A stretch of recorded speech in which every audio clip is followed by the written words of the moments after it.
Hey sis, I'm Vinnavinz and welcome to my channel!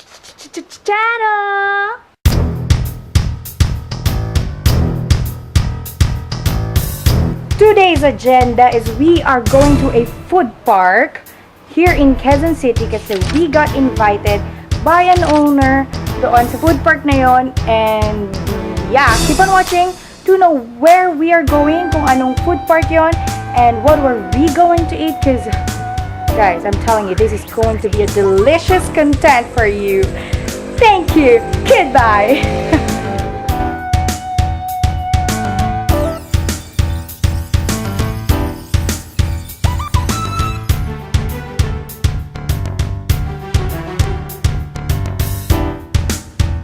Akala ko nag-picture ka kasi ako nag-picture.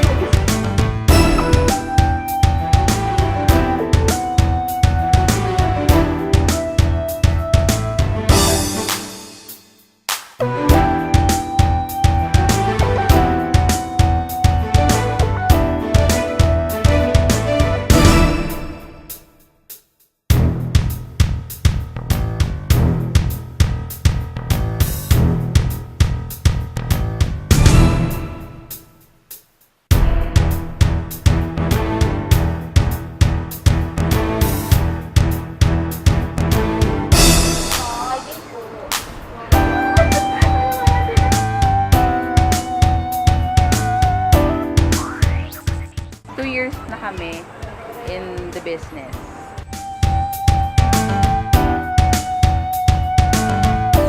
Siguro kasi yun ang pinakamadaling i-put up na business. Kasi lahat ng tao gusto food.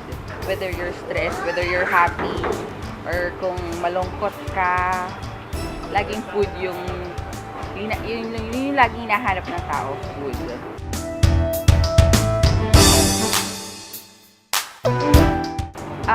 May work ako before. I'm a preschool teacher.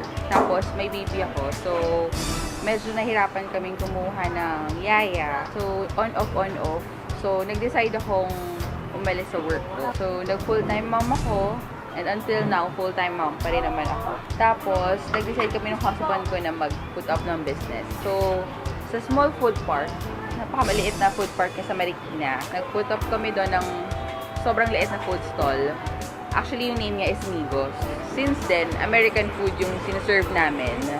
Tapos, nagkaroon kami sa Marikina rin, another one. Medyo mas malaki siya. Mas malaking investment yon. Migos pa rin yung name. Tapos, nag-invest kami ulit sa Commonwealth. Pareho lang.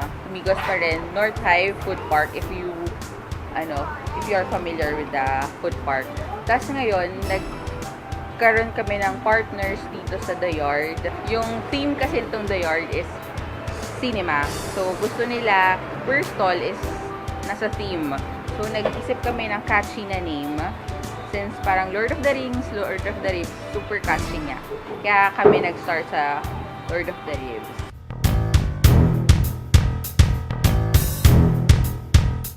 Bestseller namin, syempre baby back ribs. Yun yung solo. Kasi yun yung parang combo meal na eh. Yung may rice na, may side dish, and parang one slab of baby back ribs. Tapos, ngayon, meron din kaming bagong specialty. Yun yung cheesy ribs. Yun yung talagang parang halos lahat in-order. Parang per group, may order talagang cheesy ribs. Kasi it's made of 4 cheese and rib sticks. So, yun. Parang, pwede siyang appetizer, pwede rin siyang ulam na talagang gusto ng mga customers.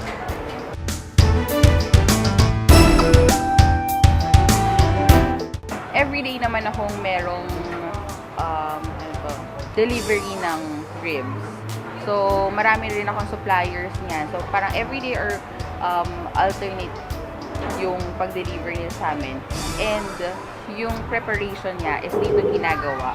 So, yung pag-prepare ng ribs, laging same day. So, hoping na maubos siya in a day. Parang 50 pieces of ribs, maubos siya in a day. And then tomorrow, ganun din yung gagawin.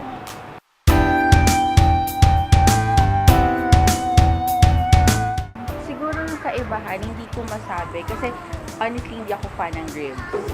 Yung husband ko yun talagang patay na patay sa ribs. Parang kunyari, pag nag-restaurant kami, siya talaga pag may baby back ribs, ay, ito na yun, sure kong sure ya o-orderin.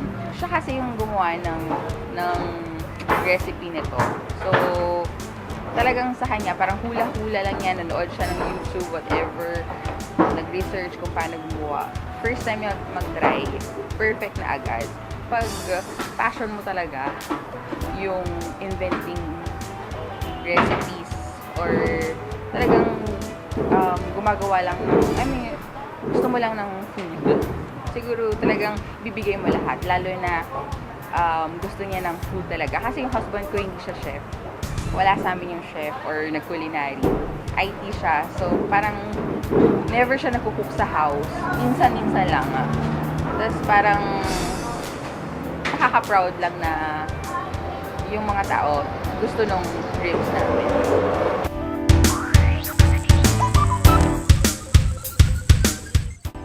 Sana, hoping, magkaroon pa kami ng more branches. Hi guys, I'm inviting you to come visit us, Lord of the Ribs. We specialize baby back ribs. We are located here at the Yard Street Food Cinema along Timog Avenue. It's in front of Laugh Line and Burger King. So we are open from 4 p.m. until midnight.